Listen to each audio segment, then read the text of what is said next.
Get out of there. Now look, real quick. There's a lot more negatives here, aren't there?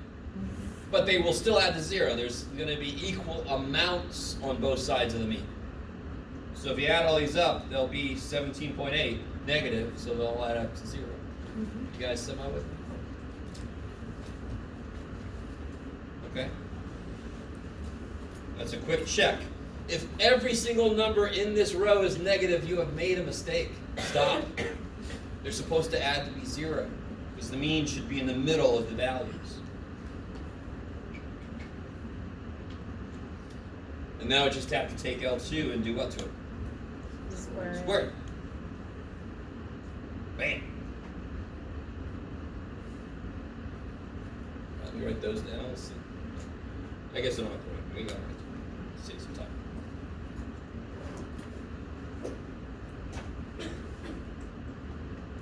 And then I want to take the sum of these, right? So I want to do my little formula. So here, you guys try to finish this out. Do the formula. Figure out what the sum is. So then you can do the formula. Let's see if we get the same thing.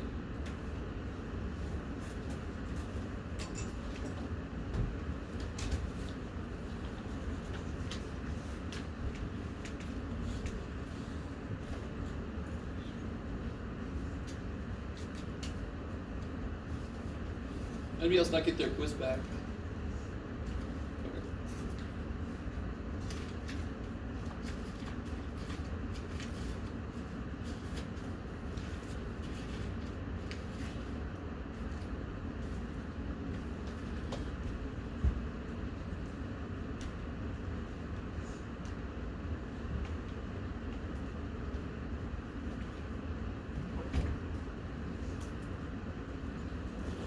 So you will have to be able to do this on your own on Wednesday. Right now, I am right here. And I will come to you, and I will help you. It's crazy. So if you need some help, call me over. Otherwise, you won't know what to do on Wednesday either.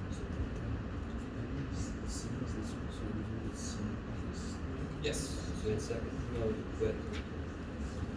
Good. Now go to second place. Yeah. On your list, math on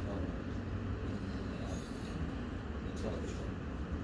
Whoa, yeah. Oh, I see. You do that. See, there's a shortcut here. See how all three is about to do? Yeah, you're good. Sweet. Yeah. Yes. That's the variance. Line here.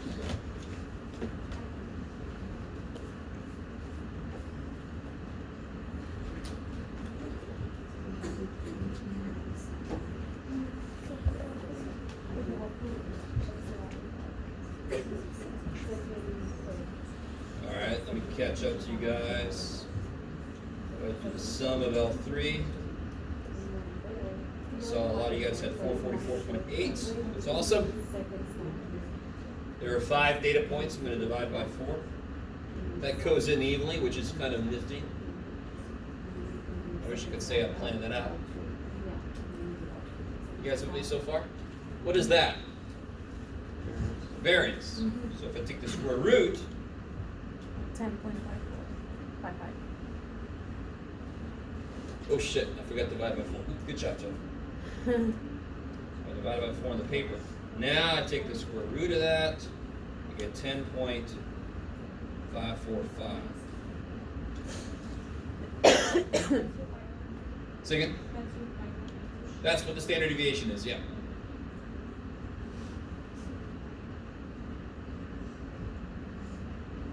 Now let's see what the calculator thinks.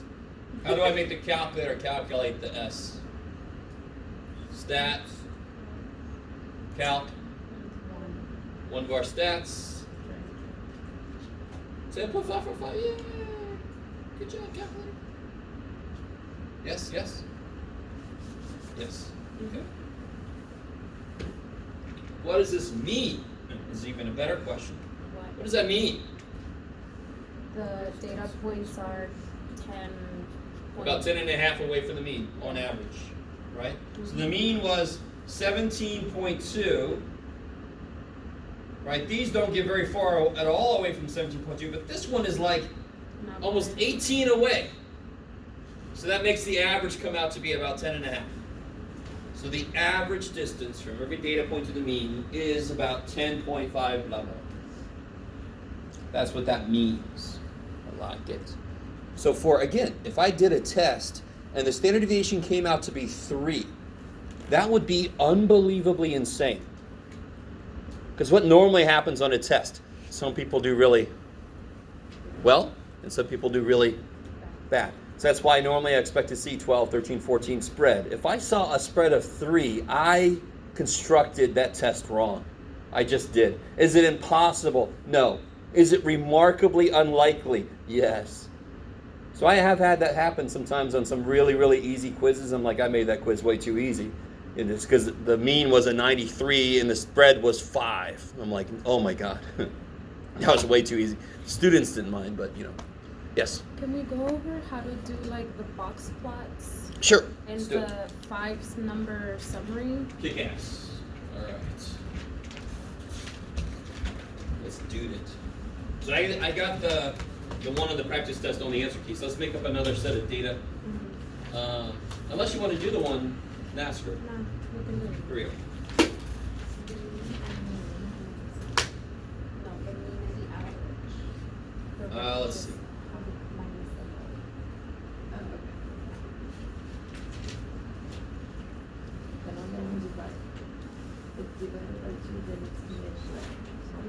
But that's class. That's why it gets confusing. Okay. So let's use this data here. We're going to calculate the box plot. You guys start to see how these review days work? Mm-hmm. If nobody has questions, I might have something, or else I'll just say, well, I guess we'll just head out. And some people are like, yeah, head out early, but you should be like, holy shit, no, wait a minute. I got questions. So, go ahead and copy those down. I've already done what to this that needs to be done? I put it in order. If it's not in order, you got to do that first for 5 number summary and for box plot. Yes. I've only see cases where we have to do it in ascending. Is there a reason why we would ever organize Well, them in descending order? Does anyone ever use Excel for anything? Yeah. Have you ever organized something in descending order? Yes. Yeah. If you just want to be able to see really quickly the highest ones for something, that's the reason. Yeah. But for percentiles, they have to be in ascending order. So that's the one we use most of the time. Okay. So how do I figure out? So the low, I'll do that one. Whew. Okay. How do I figure out Q1? Yeah, 25% of, in this case, 10.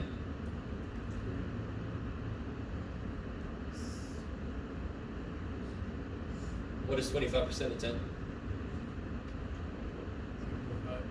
0.25 times 10 is 2.5. What do I do with that? Do I circle that? Is that the answer? You round up. Yep, I take the which one? 3. Third one. What's the third one? What do you mean to circle 12. that down? 12. 12! Okay, I'll do a box. There you go. Right? Mm-hmm. If you do this first work and you get a whole number like we're about to, you average that with the next. Anything else, you round up and take that number. Okay. So how do I get Q2? Take what percentage? 50% of 10, and of course half of 10 is? That's crazy. So that means 5th and 6th average, right? Right? Yes. There's only 2 things that can happen. Whole number, average it with the next one. Anything else, round it up and take that one. So what are the 5th and 6th numbers? 13 and 17? 13 and 17, right? Yeah. And what's their average?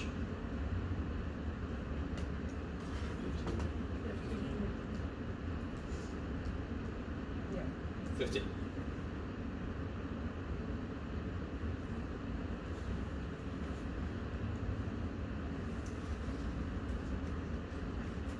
And Q3 will be 75% of 10. which is 7.5, so it go up to the 8th number. Yes, yes. Mm-hmm. And again, why is this 10? Because there's 10 numbers here. Am I going to give you a problem with 10 numbers? More than likely not. So you have to put however many numbers there are, that's what goes here, because that's what makes sense. And what's the 8th number? The 8th number of the world. 28. What is it? 28. 28, yes. And then, of course, the last thing is the high, which is 31. Okay. Can you go run through it, please? Where are we at? Can you go run through it, please? To the Just through the problem. to the data set. Sorry. What's that? No, the problem, like, just explain the problem. The whole thing. So I'm trying to find a box plot, right? And I'm going to be nice. I'm going to say find the 5-number summary and then construct a box plot. You've got to know the 5-number summary means these things. Yes? Mm-hmm. So remember, it's like talking about a football or a basketball game. The beginning, first quarter, second quarter, third quarter, end. That's the 5-number summary. You have to know how to find any percentile, let alone Q1, right? Take the percentage of the total number, and that tells you where to get the answer, and then you go get the answer. Yes, yes? Why does the quarter 2 is between? Is because it's like 10 is like 5 and 5, and then you gotta find in the middle. The quarter, Do it again, sorry. because it's 50%. Yes. But it's the only one that it's gotta be in between. It's because like we only have like 10 data, and then you can. Because there's find 5 one in the here and middle. 5 there, so there's no Yeah, number so that's in the middle. That's why, right? If it was 11 data points, there would have been a data point in the middle. That would have Yeah. been the median, Oh, I the see. Q2. Yeah. That's- Even number, I'm always going to have to average the median to find the median, Okay. right? Uh-huh. Even number data points, there's nothing in the middle. Yeah, I got it. I like it. Just check. Now, how do I construct this scale that I need? I got to go from 5 to 31, right? So what seems to be a good kind of scale to use? Go by Every 5. fives. Makes Yeah. sense. So let me see here. 5, 10, 15, 20, 25, 30, 35. All right. And then you just put, for each one of these, you put a line. So there's 5, there's 12, there's 15, there's 28, there's 31.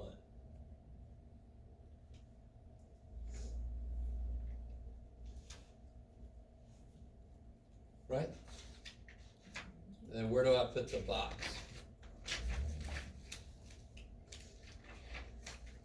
Where do I put that box? Box. And the 10 and the 30. Wait, Yeah, 10 and for the 30. middle 3. And your midpoint is 15. And then your whisker will be from 5 to 10. And then from Yeah, 25 so to the box is always the middle 3 lines, and the whiskers are always out to the last 2 lines. Oh, okay. Your Q1 will be 10. Your Q2 will be 15. Yep. And then your Yep. Q. So if I didn't see this work, and I just saw this picture, I could totally tell what's what. What percentage of the data points are from this to this? What's in the box? 15 to 30. So that will be 28, right? No, what percentage of the data points Oh, are in the box? you You said do this. What was this line again? This is Q3, Yeah. Q3. 75% below it, and this is 20. Q1, 25% below it. So what's in the box? 50%. 50%. 75% all the way down, 25% here. If I subtract those, I get what's here. That makes physical sense. It's crazy. 75%, 25%. So what's this? 50. It's got to be 50. So the box always has the middle 50%. Sweet. Okay. Can you zoom out, please? So I can Um.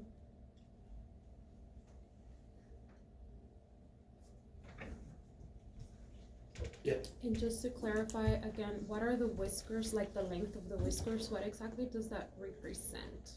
So notice, this isn't really extreme, but see how this is not very far apart? Yeah, So there's a problem in the book that talks about this. yeah, There's not much variation in between the third and the fourth quartile okay. compared to The first and between these two. There's more variation, right? Is that, you guys see that? Yeah, And this is it's kind of a large middle here. So it's kind of got a lot of stuff clustered in the middle.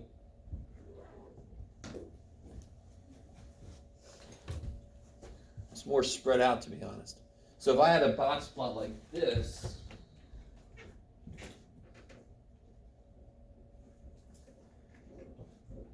oh, there's a lot of variation in the yeah, third and fourth. there's like an outlier, very likely an outlier here, and then the most of the data is like really squinched up right there. Yeah. So there's not very much variation in most of the data, and then I got this extreme outlier, possibly. Yes. With the 5 in the first, would be considered an outlier. Say again? The 5, 5? yeah. So Or no, there's an because it's official delta. way to get outliers using the interquartile range that I have not discussed. Right? Because it's not used very much. The minute we start talking about standard deviation more, then I get a much better official designation of what unusual is. But normally it's 1.5 interquartile ranges away tells you what outliers are. But I'm not going to get that technical about it. Okay, maybe. All right, so let me do this. Let me go ahead and give you the answer key for this thing. Did I do all of this? Oh, one thing I didn't do yet. Where did I put that at? Here. No. Here. Yep. Screw it. I'll give you this. We'll talk about it.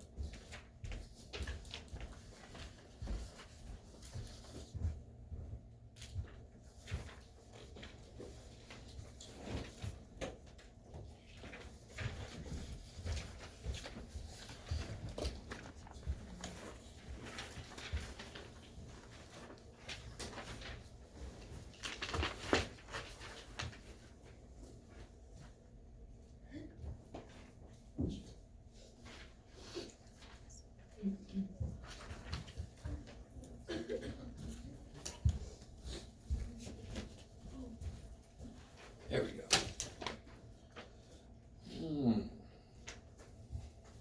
So you see there, we did E together for number 1. Mhm. I want to go back and do F also. If somebody can remind me where I put this thing at now.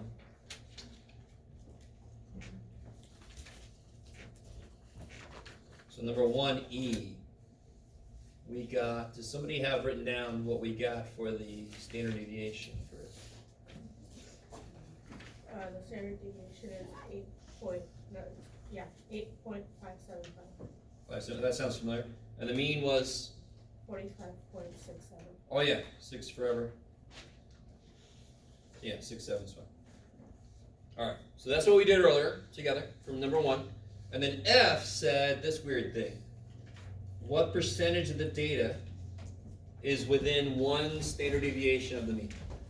So a lot of people get confused by the word within. If I said, guess my weight to within 10 pounds, right? Everybody with me? Mhm. So you could either be off by 10 pounds up or 10 pounds down. That's what within means. Yeah. So within 1 standard deviation means start at the mean and go up 1 step and go down 1 step. Just like we did on that handout.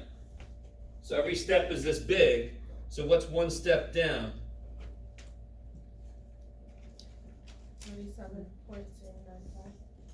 Who? 0.095. Okay. And then 1 step up. Good Lord, Jeff. So that would be 54. All right, 54.2. 54.245. 4, 4, 5. 5? Okay.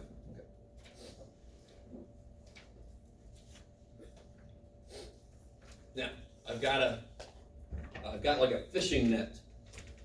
And I don't like fish, but still. I'm going to cast it out. What data will I catch? Did I catch, what was the data? There it is. There they are, John. Did I catch 29? No. No. But I did catch 34? No. But I caught 38, right? Does everybody see 38's in here? Mm-hmm. That's all it is. Nothing more than that. Up to what was the last data point that I catch? 53. Yeah, 53, because 55 is over here. So how many data points did we catch? I think it's 38.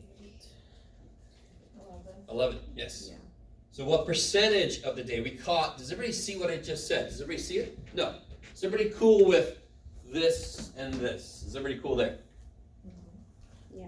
All I'm doing now is, and what helps me is when I draw those parentheses. What data values fall in there? Does 29 fall in there? No. 38 up to 53 falls in there. So how many points is that? How many data points is that? Just count them. 11. 38, 1, count them up to 53. There's 11 data points that I caught, right? Yeah. It's all there is to it is which data points fall in there. There's 11 data points that are between this and this. The rest of them are outside. I didn't catch those. So what percentage of the data did I catch? 11 out of 15. I can make that into a percentage. 73. So 11 out of 15 is? 73.3. 33.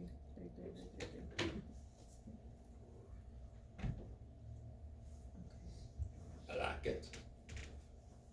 Because later this semester we're going to have theorems that talk about what percentage for a normal curve will be within 1 standard deviation, 2 standard deviations. I like to show you a concrete example of what the shit that means. We can actually go count and see what percentage is within 1 step. Or 2 if I wanted to make you do 2 steps, right?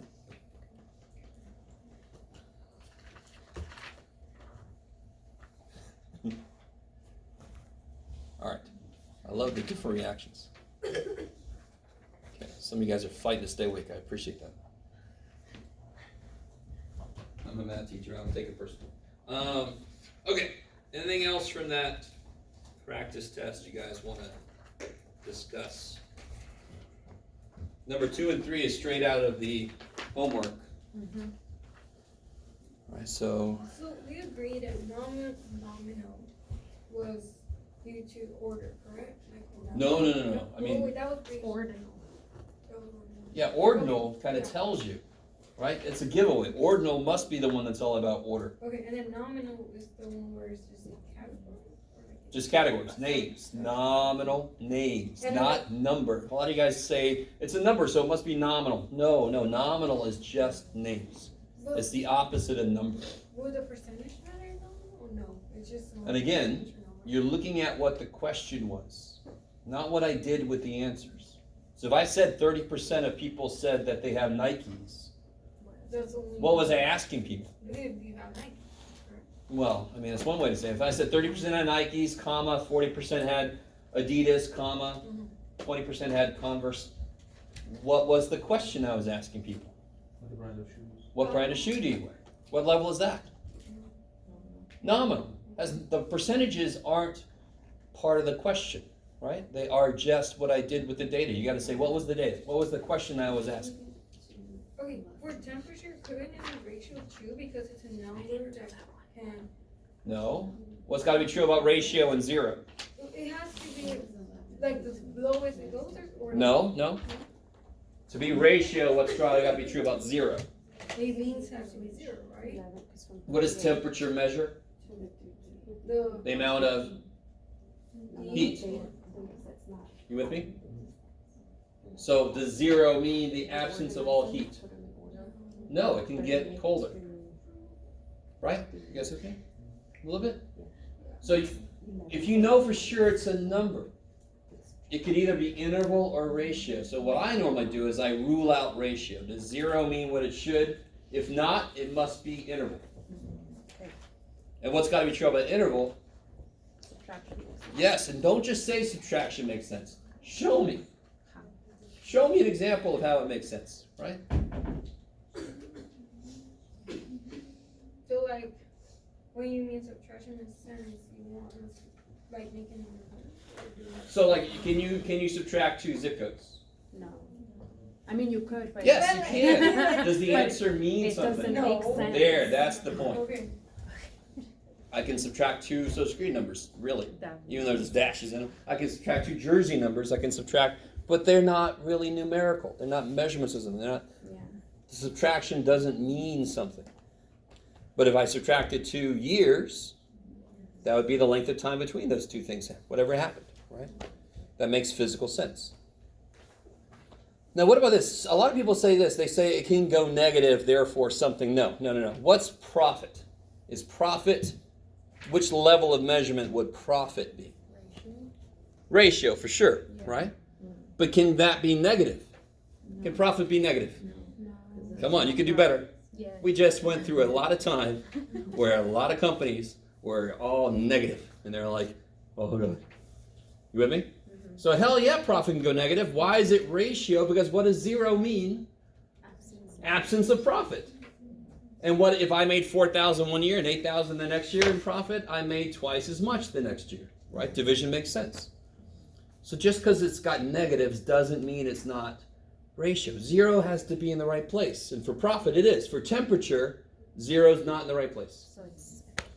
That's why it's not ratio. And in terms of profit being negative, would that mean someone lost money? Totally, of course. Right? Profit is the amount of money you make. So there's got to be negative possibility, of course. Right? Some of us know this all too well. Revenue minus cost. All right? For a lot of my graduate school, holy shit. A lot of my graduate school years were very plastic. Meaning, card saved my ass. And then card kicked my ass later when I had to pay back. That's crazy. So be careful, kids. I have a question. Yes. It's gonna be a silly one, I think. Awesome. But on the F1 that you were just explaining, how did you get the 11? The range? So all we did, The data point. how many data points did we catch? We just count them. 38, 1, 2, 3, 4, up to 53. Oh, okay, I got now. Yeah, the number of data points I caught, and then divided by the total, I get the percentage of data points that I caught. Oh, okay, now okay. I was like thinking about subtraction and it was like not matching. Okay, I got it, thank you.